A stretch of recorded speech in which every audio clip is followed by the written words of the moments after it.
भाई medical student India में लाखों नहीं करोड़ों हैं, आपकी आइडेंटिटी कैसे रिवील हो जाएगी? नहीं मतलब इससे मतलब जानना क्या चाहते हो आप मेरे को, ये बता। मैं वो बता अभी क्या निकल कर आएगा सामने? आपकी आपकी आप कर क्या रहे हैं? फार्मेसी सर में मैं रहना। जी चलो चलो, कितने साल की डिग्री है?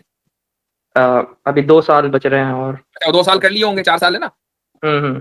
ठीक है। 4 साल की आपकी मेहनत है, दिन रात की तो मेहनत है नहीं। दिन में बहुत से बहुत बहुत आपने तीर मार लिया, 8 घंटे पढ़ लेते होंगे। नहीं मैं पढ़ता ही नहीं हूँ, मैं पढ़ते ही बिजनेस। नहीं है, चलो भाई बहुत अच्छी बात। ये पढ़ते ही नहीं है। हमारी किस्मत में तो ऐसे ऐसे एक्सक्लूसिव पढ़े हुए हैं। चलो नहीं मैं सिर्फ उसकी मुफ्ती साहब सवाल मेरा ये था कि मतलब यही सवाल दिमाग में आ रहे थे कि एक बच्चा 4 या 5 साल का अगर वो मर जाता प्रॉब्लम है। Of evil. जी। समझदार, समझ गए आप। ठीक है, तो ये मर समझदार जाता है ये तो उसका हमको पर्पस क्या है? हमको भाई लफ्ज पहला निकलता है ना, समझ जाते हैं कि कहाँ जा रही है, कई बार ट्रेन आ किधर जाती जा रही है। है। जी जी। जी जी। तो मेरे को ये बताइए, उस बच्चे का मकसद क्या है जिंदगी में आने का?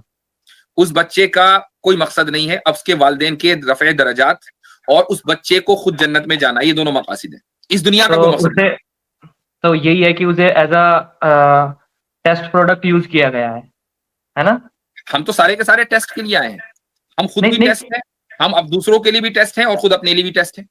बच्चा तो टेस्ट के लिए नहीं आया ना, कुरान का उसे तो तो सिर्फ एक कुरान एज का अ प्रोडक्ट लॉन्च किया है टेस्ट के लिए। इन्नमा अमवालुकुम व औलादुकुम फितना, कुरान ने पहले ही कह दिया कि तुम्हारे माल दौलत और तुम्हारी औलाद तुम्हारे लिए ट्रायल है, टेस्ट है। जी जी जी जी।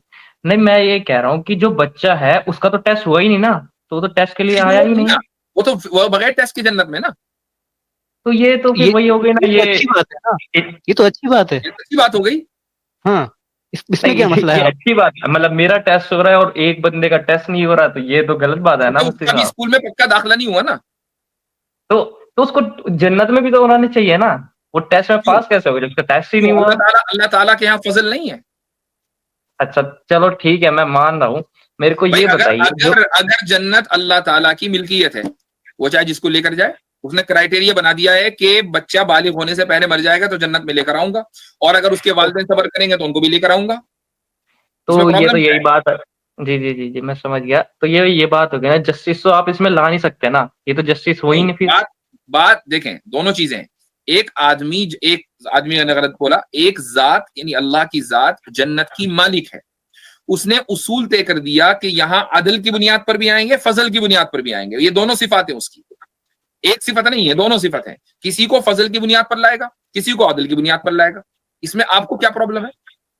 तो वो यही हाँ, कहना चाह रहा हूँ कि उसकी वो मर्जी। मालिक ना होता, वो ऐसा होता भाई जैसे किसी मुल्क का जज है, तो जज तो मुल्क का मालिक नहीं है, उसको अदल की बुनियाद पर ही फैसला करना है, इंसाफ की बुनियाद पर। वो फजल नहीं कर सकता, फेवर नहीं कर सकता। इसके बावजूद होता क्या है, मैं आपको मिसाल देता हूं। आप, मुझे लगता है पाकिस्तान के हैं शायद, तो नहीं नहीं, मैं इंडिया से लग रहा हूँ। है इंडिया से हैं, चलो ठीक है। इंडिया में मान लो एक बंदे को फांसी हो जाती है, ठीक है, तो वो फांसी होने के बाद सुप्रीम कोर्ट तक जाता है। सुप्रीम कोर्ट के बाद वो कहा जाएगा, प्रेसिडेंट को वो अब रहम की अपील करेगा, ठीक है। अब प्रेसिडेंट को रहम की अपील सुनने न सुनने, मानने न मानने का हक है या नहीं है? हम्म। है, हूं नहीं है कि नहीं? देख, हाँ मतलब मेरे को ये पता नहीं ये होता है कि नहीं, मैंने है, ज्यादा लॉ पढ़ा। है, जी जी उसको जी। हक है। जबकि प्रेसिडेंट मुल्क का मालिक नहीं है, उसको तो 5 साल के बाद हट जाना है, कोई दूसरा आएगा, ठीक है। वो मालिक नहीं है मुल्क का, वो मुल्क का सबसे आला पोजीशन के ऊपर है, वो मुल्क का सबसे बड़ा नौकर है। उसको उसको पैसे जो सैलरी मिल रही है वो टैक्स के उससे मिल रही है ना, सबसे हाईएस्ट नौकरी है, ठीक है। वो फजल कर सकता है किस पर? उस मुजरिम के ऊपर कि जिसका जुर्म सुप्रीम कोर्ट तक के प्रूव हो चुका हो। आप उसको यह हक देते हैं, उसमें कोई मसला नहीं है, वो फजल कर सकता है प्रूवन जो क्रिमिनल है उस पर। अल्लाह को जो कि जन्नत का मालिक है, आप उसको यह हक नहीं दे रहे हैं कि वो छोटे बच्चे पर कि जिसका अभी खाता ही नहीं खुला उस पर फजल करे। क्यों भाई? नहीं मैं तो मतलब अगर अल्लाह ने उसको पैदा इसलिए किया है कि वो माँ बाप का टेस्ट लेने के लिए, तो फिर बस टेस्ट लेके उसको खत्म करो, फिर उसको जन्नत में क्यों डालना? ये चीज होनी चाहिए ना, ये थी ना। इसलिए कि माँ बाप को आगे भी तो राहत चाहिए ना। अगर माँ बाप को ये पता हो कि भाई ये बच्चा चला गया और अभी ये कभी नहीं मिलेगा, अगले जन्म में भी नहीं मिलेगा, तो फिर उनका टेस्ट कैसे होगा भाई? सबर तो उनको कभी आएगा ही नहीं। उनको ये कहा जा रहा है कि ये तुम्हारी ये जो फुरकत है, ये जो सेपरेशन है, ये टेम्परेरी है। अगले जन्म में यानी जब तुम पैदा किए जाओगे दोबारा जन्नत में, ये तुम्हारा इंतजार में होगा। ये तुम्हारी सिफारिश करेगा, ये तुम्हारे साथ रीयूनियन वहां होगी, तो वालिदैन इस तरह सब्र भी करेंगे और वहां की खुशी भी होगी। लेकिन अगर वहां जाकर भी उनको बच्चा ना मिले तो खुशी कैसे होगी? फिर जन्नत किस काम की? हजरत, इनका सवाल तो प्रॉब्लम ऑफ ईयर से ज्यादा प्रॉब्लम ऑफ गुड लग रहा है मुझे। जी ये बात नहीं नहीं सही नहीं है। ये ठीक, यहाँ चले, तो सवाल का जवाब हो प्रॉब्लम नहीं गया, है। सवाल का जवाब तो हो गया। ये बताएं एक्स मुस्लिम भाई, उम्र कितनी होगी अभी? भाई मैं 24। 24, 2 महीने हो गए हैं छोड़े हुए। जी नहीं, मैं मेरा कोई ऐसा छोड़ने का, मैंने वो सच बताऊं तो मैंने ऐसे ही लिख दिया, पर मैं सच में जानना चाहता हूँ बहुत सारी चीजें हैं, और ये सिर्फ एक सवाल नहीं था। जैसे कि अभी आपने बोला कि अच्छा चलो, उसको ये सवाल हल हुआ। हम्म, हाँ मतलब यही है कि उसकी मर्जी, वो कुछ भी करे, यही है नहीं, आपका मतलब है। मैंने उसको रैशनलाइज भी कर दिया है कि अगर बच्चे को वैसे ही खत्म कर दिया जाता तो माँ बाप को जन्नत में पहुंचने के बाद भी सुकून ना होता, जबकि जन्नत सुकून की जगह है, तो बच्चे को नहीं लाया तो जाए। वो बच्चे वाली मेमोरी हटा भी तो सकता है ना, वो तो ऑल पावरफुल है ना। ऐसे जैसे तो वो अगर अगर एक वालिदैन मेरा को ये भाई है। बता दिया जाए इसी दुनिया में कि तुम मरने के बाद, यहाँ तो हटेगी नहीं, मरने के बाद जब तुम वहां जाओगे तो तुम्हारी बच्चे वाली मेमोरी हट जाएगी, तो इस दुनिया में वालिदैन को कभी सब्र आ ही नहीं सकता, उनकी तो दुनिया जहन्नम बन जाएगी। नहीं तो बताना कि मतलब जैसे मेरा भाई है, मेरा भाई अगर जहन्नमी है किसी वजह से, मेरे भाई गुनाह करता है और मैं सवाब करता हूँ और मैं जन्नत में हूँ, तो ये बताया जाता है कि शायद से मैंने सुना था कि अगर मेरा भाई जहन्नम में जल रहा होगा तो मुझे जन्नत में तो सुकून आएगा नहीं, तो खुदा नहीं क्या बिल्कुल करेगा आएगा, मेरी इसलिए आपको ये पता होगा कि आपका भाई जो जहन्नम में जल रहा है ना, वो अपनी हरकतों की वजह से जल रहा है। बिल्कुल नहीं वो ऐसे ही तो खून आएगा, सुन ये बता कैसा आता है, ऐसे ही आएगा कि अगर आपका भाई अगर टेररिस्ट बन जाए और जाकर जो है वो बम वम फोड़ दे, तो आप ही खुद खड़े होंगे कि यार इसको गिरफ्तार करो और इसको अदालत में पेश करो, जुर्म साबित होता है तो इसकी फांसी के मौके पर हम खुद खड़े होंगे। ठीक है, नहीं ऐसे सुकून। मुफ्ती साहब, लेकिन मैं लेकिन ये एक तो नहीं चाहूंगा बच्चे ना को कि लेकिन एक बच्चे को अगर फांसी हो रही होगी ना, तो आपको कभी सुकून नहीं आएगा। वालिदैन को माँ की मोहब्बत और बाप की मोहब्बत औलाद के लिए बिल्कुल अलग होती है। ठीक है, अगर उनको ये बता दिया जाए कि ये तुम्हें कभी मिलने वाला नहीं है जो चला गया, तो उनकी जिंदगी ही को हेल बन जाना है। और यही वजह है कि एथीस्ट में सबसे ज्यादा जो डिप्रेशन होता है ऐसी औरतों में, कि जो जिनके बच्चे मर जाते हैं, उनको पता होता है कि भाई मरने के बाद हमें भी मिट्टी मिलना है, वो भी मिट्टी मिल गया, अब जितनी भी जिंदगी है, आगे 20 साल जिएंगे, 40 साल जिएंगे, 50 साल जिएंगे, इसमें ये बच्चा हमें ना अभी इस जिंदगी में मिलेगा ना अगली जिंदगी में। ऐसी औरतें सबसे ज्यादा डिप्रेशन का शिकार होती हैं। तो एथीज्म और डिप्रेशन दोनों साथ क्यों चलते हैं? इसीलिए चलते हैं क्योंकि कोई होप ही नहीं है। मीनिंगलेस है वो तो मेरे को पता है, पर मुफ्ती साहब ये बात आ जाती है आगे कि जो, क्योंकि मेरा भाई है वो, ठीक है, चाहे उसने कितना ही गुनाह कर, चाहे वो टेररिस्ट बन जाता है, लेकिन मैं अगर मेरे को ये पता होगा ना कि मेरे सामने उसको जो है क्या बोलते हैं उसको, उसकी खाल खींची जा रही है, तब तो मेरे को देखो सब्र आएगा। मैं अपनी आंखों के सामने थोड़ी ना से सूली चढ़ता हुआ देखूंगा। हाँ ठीक ये है, भी तो है ना। वो बात बिल्कुल सही है। आपके बारे में जो अभी बसारत भाई ने कहा ना, कि वाकई यहाँ प्रॉब्लम ऑफ इवल नहीं बल्कि प्रॉब्लम ऑफ गुड है, यानी आपको प्रॉब्लम ये है कि खुदा बच्चे के साथ अच्छा क्यों कर रहा है। भाई प्रॉब्लम तो इस नहीं पर होनी चाहिए कि बुरा क्यों कर रहा है। नहीं प्रॉब्लम मैं इसमें क्या क्यों कर रहा है। नहीं मैं ये कह रहा हूँ बुरा भी मत करे लेकिन अच्छा भी मत करे, क्योंकि ये बिना ये ये प्रॉब्लम गुड हो गई ना, प्रॉब्लम ऑफ इवल तो ना हुई। तो मतलब वही अच्छा बात हो करना जाती। तो अच्छी बात है ना। तो वो तो अच्छी बात है, पर मैं ये कह सकता हूँ ना फिर जाके कि मेरा तो टेस्ट लिया आपने और हाँ, उसका टेस्ट नहीं लिया, तो मैं तो अगर ये बोलूंगा अगर ना आप जाकर के। अगर आप ये कहते अगर आप ये कहते तो ये इंसाफ के खिलाफ इसलिए होता कि जो बच्चा अभी टेस्ट की एज को नहीं पहुंचा उसका टेस्ट कैसे लिया जाए। ठीक, अच्छा जी जी। कैसे लिया जाए उसका टेस्ट जरा बताएं। तो मैं समझ, तो आप वही तो है, तो इस बच्चे का सिर्फ और जो आप अगर मकसद ये था। कहते आप अगर ये कहते कि नहीं नहीं उसको टेस्ट की एज तक पहुंचाते था ये अल्लाह, फिर टेस्ट लेता, तो फिर वालिदैन को सवाब कहां से मिलता। जी मैं समझ गया आपकी बात, पर देखो वही है, चलो मैं समझ गया, बस वो आप ये कहना चाह रहे हो कि उसकी मर्जी, वो खुदा है, वो कुछ भी कर सकता वो है, तो ठीक है है ही, आप ये। वो तो है ही अपनी जगह, लेकिन उसने अपनी मर्जी को भी, उसकी हर मर्जी में हर काम में हिकमत है, वो हिकमत है मैं आपको खोल कर बता रहा हूं। वो तो है ही कि उसकी मर्जी, वो अल हकीम भी है, उसके हर अमल के अंदर हिकमत है जिसको आप तोड़ नहीं सकते। जी जी। अच्छा मेरा एक और सवाल था, यही इसी से रिलेटेड, मेरे को आप ये बताइए कि जैसे हमें बताया जाता है कि अल्लाह इंसाफ करने वाला है, सबसे बड़ा जो इंसाफ करने वाला वही अल्लाह है। तो मेरे को ये बताइए कि मतलब हमें पढ़ाया जाता है कि अगर हम गरीब का जैसे मैं माल खा लूं या फिर चुरा लूं, मारूं उनको, तो मेरे को जहन्नम जाना पड़ेगा, ठीक है। अगर देखा जाए तो इसके लिए उन उन जो जिनका मैंने माल खाया है उनको इंसाफ मिलना जरूरी है ना?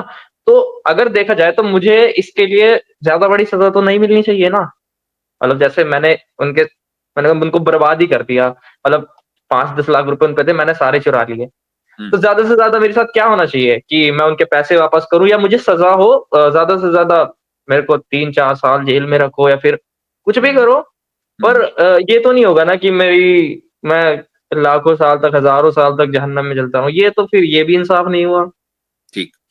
तो एक तो ये कि जो अमल के ऊपर सजा मिलती है, अमल के ऊपर, अकीदे के ऊपर नहीं, ये अमल हो गया है, ठीक है, चोरी करना, डाका डालना, जी ये जी अमल। अमल जी के ऊपर जो सजा जहन्नम में मिलेगी, उसकी उसकी ड्यूरेशन क्या है, इसका कहीं कोई जिक्र नहीं है कि इतने साल जलेगा, 25 साल जलेगा, 50 साल जलेगा। हाँ, एक ड्यूरेशन तय है, वो अल्लाह के इल्म में है, ठीक है, उसकी कोई ड्यूरेशन कुरान में, हदीस में कहीं जिक्र नहीं की गई। इसके ऊपर है कि आपकी प्लानिंग कैसी थी।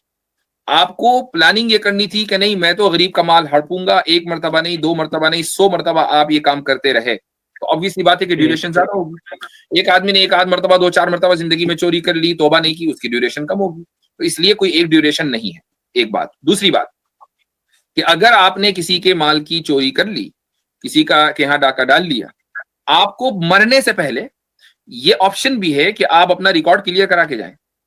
क्या है कि जिस आदमी का आपने के साथ करप्शन किया है, चोरी की है, उसको उस चोरी का सामान वापस करें, और अल्लाह के यहाँ भी तौबा करें, उससे भी माफी मांग लें। ठीक, ये भी अगर नहीं हुआ, ये भी अगर नहीं हुआ, तो कयामत के दिन पहले ही आपको जहन्नम में नहीं डाल दिया जाएगा। मान लो आप एक चोर भी हैं, लेकिन बहुत नेक चोर हैं, है ना, बहुत जबरदस्त नेकी खूब है, चोरी भी है, तो आपकी जो नेकियां हैं वो उठाकर उसको दे दी जाएंगी। अगर पूरी हो गई तो बहुत अच्छी बात है, आप भी जन्नत में, वो भी जन्नत में, आपने नेकियां इतनी कर रखी हैं। लेकिन अगर आपने नेकियां कम कर रखी हैं, तो आपकी नेकियां उधर और आप जहन्नम में। तो ये आखिरत की जो करेंसी है वो डॉलर यूरो नहीं है, आखिरत की करेंसी तो अमल है, फिर अमल का एक्सचेंज होगा। तो मतलब अगर मेरे अमल भी चलो कम निकले, तब भी मेरे साथ, मैं वही तो पूछ रहा हूँ, अगर कम हाँ, निकले, तो मैंने आपके तौबा नहीं अमल मांगा। कम निकले तो अब उससे अल्लाह ताला कहेगा कि भाई तुम इसको माफ कर दो, जिसका आपने हक मारा है। अगर उसने माफ कर दिया तो आप जन्नत में चले जाएंगे, उसने माफ नहीं किया तो आप जहन्नम में जाएंगे। अगर उसने माफ नहीं किया हाँ, तो आप जहन्नम में जाएंगे। और तो क्या? जितनी ड्यूरेशन के लिए अल्लाह ताला आपको जहन्नम में रखेगा, उतनी ड्यूरेशन आप रहेंगे, उसके बाद जन्नत में जाएंगे। तो मुफ्ती साहब ये बताइए, एक दिन जहन्नम का बहुत नहीं है ये सब करने के लिए, इंसाफ के लिए उसके? मैं कहता हूं कि आपने मिसाल के तौर पर आपने 100 रुपए की चोरी की, ठीक है, 1000 रुपए की चोरी की। भाई जी 1000 रुपए में क्या आता है, कुछ भी नहीं आता। एक जी आप किसी अच्छे रेस्टोरेंट में जाकर 1000 रुपए में भी खाना नहीं खा सकते, उससे ज्यादा है। आपने चोरी कर ली, केस आपका चला गया कोर्ट में, अब आप वहां, आपको 2 साल 3 साल की जेल हो गई। आप ये कहें यार मैं 1000 रुपए, 100 रुपए की दिहाड़ी पर भी ये मजदूरी करूंगा, तो भाई मैं 1000 रुपए चंद दिनों के अंदर कमा लूंगा, 10 दिन के अंदर कमा लूंगा, और 10 दिन में मैं अदा भी कर दूंगा। उसकी वजह से मुझे 2 साल क्यों सड़ाया जेल के जी अंदर? जी जी जी। तो आप क्या कहेंगे? मैं यही तो कह रहा हूँ, मैंने थोड़ी सी चोरी है 1000 की, लेकिन मेरे को सजा इतनी बड़ी मिल रही है। मैं यही तो तो कहना वो चाह रहा हूँ, ये जस्टिस नाइंसाफी तो तो नहीं हुई ना। जिस लॉ को, या जिस मैन मेड लॉ को आप अच्छा समझते हैं, और तो नाइंसाफी तो वहां भी दिख रही होगी आपको। जी जी जी, मैं ये, चलो नहीं है, मैन मेड तो दिख चलो, रही है। इंसान तो होता ही है बेकार। चलो मैं चलो, तो खुदा की बात आ रही है ना। अब मैं आपको बताता हूं कि चोरी की जो सेवेरिटी है, या किसी भी जुर्म की जो सेवेरिटी है, वो क्वांटिफाई इस तरह नहीं की जाती है कि आपने 1000 की चोरी की है या आपने लाख की चोरी की है। उसको, उसकी जो सेवेरिटी है, उसको जांचा इस तरीके से जाता है कि जिसकी आपने चोरी की है उसको नुकसान कितना जी पहुंचा है। जी जी इमेजिन जी जी करें जी कि एक आदमी की दहाड़ी रोजाना जो है 100 रुपए है, वो इतनी दिहाड़ी कमाता है, बस 100 रुपए ही कमाता है, इससे ज्यादा नहीं। उसके पास जी महीनों की मेहनत करने के बाद उसके पास 1000 रुपए हुए थे, आपने वो चोरी कर ली है। वो 1000 जी रुपए डॉक्टर की फीस भी जा सकती थी, उस 1000 रुपए में दवा भी आ सकती थी, उस 1000 रुपए में 10 काम उसके हो सकते थे, वो सारे के सारे पेंडिंग में चले गए महीनों के लिए। हो सकता है कि उस 1000 रुपए के खोने की वजह से कोई बीमारी उसके बच्चे को हो जाए। तो अब आप देखें, आपके लिए तो वो 1000 रुपए है, उसके लिए तो दुनिया जहां है, तो फिर सजा भी तो जी ऐसी जी। मिलनी चाहिए। हाँ मैं समझ गया, मैं वही इसीलिए मैंने गरीब का नाम लिया। मैं तो बस मैं सिवियरिटी अभी अल्लाह ताला तय करेगा, ये मैं और आप तो तय नहीं कर सकते। हमें क्या पता कि चोरी करने के बाद उसका बंदे का क्या बना है। उस 1000 मैं रुपए का इम्पैक्ट जो है डोमिनो इफेक्ट के तौर पे भी हो सकता है, कि पूरी लाइफ जी लॉन्ग जी। हो। कहने को 1000 रुपए, अब मैं यही तो कह रहा हूँ, मैंने 1 महीने का उनका माल छीन लिया। मैं यही कह रहा हूँ, 1 महीने का मैंने उनका माल छीन लिया, तो मुझे इसके लिए कितनी बड़ी सजा मिलनी मैं चाहिए, वही कह ज्यादा रहा से हूँ, ज्यादा? जो आपके नजदीक 1 महीने का है, उसके नजदीक वो लाइफ लॉन्ग हो सकता है। इसलिए ये अल्लाह की मर्जी है कि वो आपको कितने दिन डालेगा। वो नहीं नहीं सेविरिटी के ऊपर, उसका जो इम्पैक्ट आपकी चोरी का उसकी लाइफ के ऊपर पड़ा है, जिसके यहाँ चोरी हुई है, उसकी बुनियाद पर तय होगा। जी मैं समझ गया। मैं कह रहा हूँ कि मान लो कि मेरे को पता है कि 1 महीने का ही मुझे माल चुराना है और मुझे पता है 1 महीने का इसका जो कितना खर्चा आता है दवाई का वगैरह-वगैरह। मैंने 1 महीने का चुरा लिया उसको और उसको 1 महीने का हुआ भी। ठीक है, मान लेते हैं एक चीज़ पे। मेरे को इस पे कितनी सज़ा होनी चाहिए? मैं आपसे ये पूछ रहा हूँ। नहीं, ये मैंने पहले ही कहा कि ये मेरे और आपके जज करने का नहीं है, ये खुदा जज करेगा। हो सकता है कि 1 ही सेकंड की हो सकता है 1 मिनट की हो। तो खुदा तो ये कहता है कि तुम्हें आ जाओ, एक जहन्नम का 1 दिन भी इतने दिन के बराबर मेहनत है। करेगा ना, हो सकता है 1 दिन की ना हो, 1 मिनट की हो। ये तो खुदा की मर्जी ना। अच्छा, भाई मजे आपके मजेदार जुर्म बात की ये है, सेवेरिटी की बुनियाद पर 1 मिनट के लिए उसने यूं डुबकी लगाई अंदर और निकाल दिया, हो गया काम आपका। इतनी देर में लोग मजेदार पहुंच बात जाएंगे। ये है मुफ्ती साहब कि जो लोग जन्नत में जाएंगे, छोटा सा अमल, छोटे से वक्त के लिए अमल करके जाएंगे, इटर्निटी तक जन्नत मिलेगी। उस पे आप सब सवाल नहीं करते कभी इटर्निटी की मैं सर जन्नत में क्यों सर उस फील पे कर भी रहा सवाल है। सर उस पे भी सवाल है मेरा। देखो, मैं ये नहीं कह रहा कि सिर्फ जहन्नम पे, मैं तो कहता हूँ हाँ भी, क्योंकि यही बात, ये बिल्कुल आप सही कह रहे हो सर। मैं पूछ रहा हूँ कि अगर इंसान इतना सा अच्छा काम करता है तो उसे इतनी बड़ी चीजें क्यों दी जा रही है? इतना डिजर्व नहीं करता वो? मेरा तो ये भी सवाल है सर। आपने आपकी तालीम क्या है? मैं स्टूडेंट हूँ, मैं साइंस से मतलब पढ़ रहा हूँ, मैं कॉलेज में हूँ। क्या पढ़ रहे हैं? मैं मेडिकल उसमें हूँ। उसमें किसमें? नहीं, मैं बताना नहीं चाह रहा, मतलब मैं ऐसा, मतलब मैं फार्मेसी में भाई हूँ। मेडिकल स्टूडेंट इंडिया में लाखों नहीं करोड़ों हैं, आपकी आइडेंटिटी कैसे जी, रिवील हो जाएगी? नहीं, मतलब इससे मतलब जानना क्या चाहते हो आप मेरे को? ये बता, तो मैं मैं वो बता। बताऊंगा अभी क्या निकल कर आएगा सामने। आपकी आपकी आप कर क्या रहे हैं? फार्मेसी सर मैं बोला इन्होंने।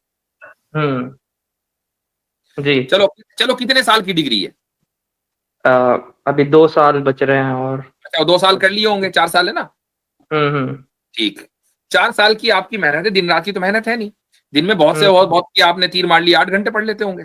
नहीं, मैं पढ़ता ही नहीं हूँ, मैं पढ़ते ही बिजनेस। नहीं है, चलो भाई बहुत अच्छी बात।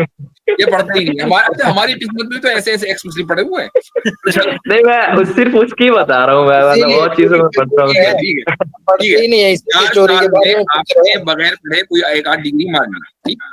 उसकी ठीक है, ठीक बुनियाद है। पर आपको एक सैलरी मिली हर महीने। आपकी उम्र मसलन 90 साल है, 90 साल तक आप जिए, हर महीने जी, आपको मसलन 30,000 रुपए की सैलरी मिली।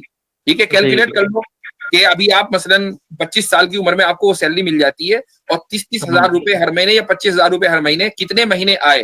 तो आपने टाइम लगाया कुछ नहीं, ठीक, हम्म, 4 महीने नाम को, और आप हम्म। खा रहे हैं 90 साल तक।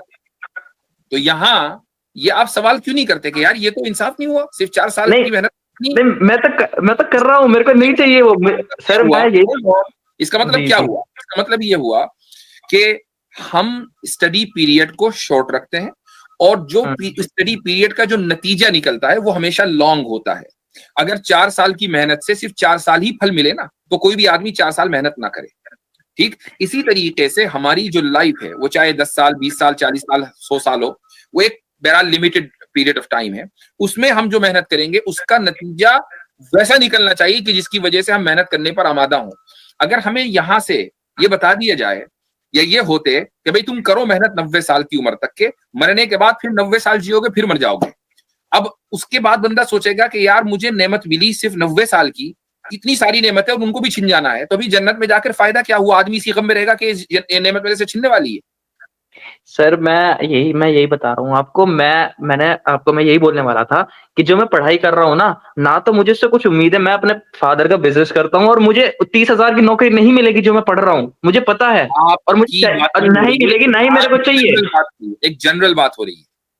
जी, जी, मैं समझ गया, पर मेरे को उससे भी कोई, आप कह रहे हो ना कि आप यहाँ सवाल नहीं करते, मैं तो कर रहा हूँ वहां पे भी चलो, सवाल, लेकिन मैं तो खुद कुल कह रहा हूँ मिला सर। के एक फिलोसफर गुजरे हैं हजरत 1819 में, उनका नाम नहीं मुझे याद, पता नहीं अजीब सा नाम है। उनको दुनिया का जो है वो सबसे, हिस्ट्री का जो है सबसे उदासीन फिलोसफर कहा गया है। उस बंदे ने कहा कि सबसे अच्छे वो लोग हैं जो पैदा ही नहीं हुए, उसके बाद वो लोग हैं जो पैदा होके मर गए, और सबसे बुरे लोग वो हैं वो जो जिंदा हैं अभी, जैसे कि हम सब लोग। उसका नाम हिस्ट्री में आता है सबसे उदासीन। तो हमारे बात इन बिल्कुल सही है, हमारे बात इन बिल्कुल मुर्तद सही। भाई हमारे इन मुर्तद भाई के नजदीक सबसे अच्छे वही लोग हैं जो पैदा नहीं हुए। आप उन्हीं की तारीफ करें। मैं, तो लेकिन ठीक है, सोचा जाए तो सही है ये। आपसे देखें, तारीफ आपके सवाल बहुत होंगे मेरे भाई, एक बात सुनिए, लास्ट लास्ट कमेंट कर लें, वरना गुफ्तगू तो आपके साथ चलती रहेगी। जी, और जी, मुझे जी। भी ऐसे लोगों से गुफ्तगू करना अच्छा लगता है कि जिनके बारे में मुझे लगता है कि हाँ भाई ये क्वेश्चन लेकर आए हैं बस नीयत सही होनी चाहिए। नीयत जो है अगर आपकी गलत है, आपकी नीयत समझने की नहीं है, टाइम वेस्ट करने की है, तो फिर जाहिर है कि कोई फायदा नहीं है। लेकिन मैं समझता हूं कि आपके साथ गुफ्तगू पब्लिक प्लेटफॉर्म के बजाय प्राइवेट प्लेटफॉर्म पर होनी चाहिए, और फिर चाहे हम उस गुफ्तगू को पब्लिक कर दें वो अलग बात है। क्यों? इसलिए कि पब्लिक प्लेटफॉर्म में बहुत सी मर्तबा ये नफ्स बीच में आ जाता है कि यार इस बात को एक्सेप्ट नहीं करेंगे। तो आप मुझे एक जेन्युइन बंदा लग रहे हैं, मैं चाहूंगा कि जी। आपके साथ कभी गुफ्तगू हो और आपके जो भी शुबुहात हैं, डाउट्स हैं, उनको क्लियर किया जाए। उस वक्त जी, तक जी। आप अपने कॉलेज की यानी किताबें ना पढ़ें, कोई मसला नहीं, हमें उससे कोई बहस नहीं, आपके अब्बा का बिजनेस है वो आप चलाइएगा, लेकिन इस्लाम की किताबें पढ़ें तो आप समझें। ये जो स्ट्रीमें आप गैर मुस्लिमों की या इन मुर्तदों की देखते हैं, इनसे आपको इल्म हासिल होने वाला नहीं है, यही आपके डाउट्स का सोर्स है। चलें जी, अगले बंदे बोले। ठीक है मुफ्ती साहब, अस्सलाम वालेकुम। ठीक है। वालेकुम सलाम।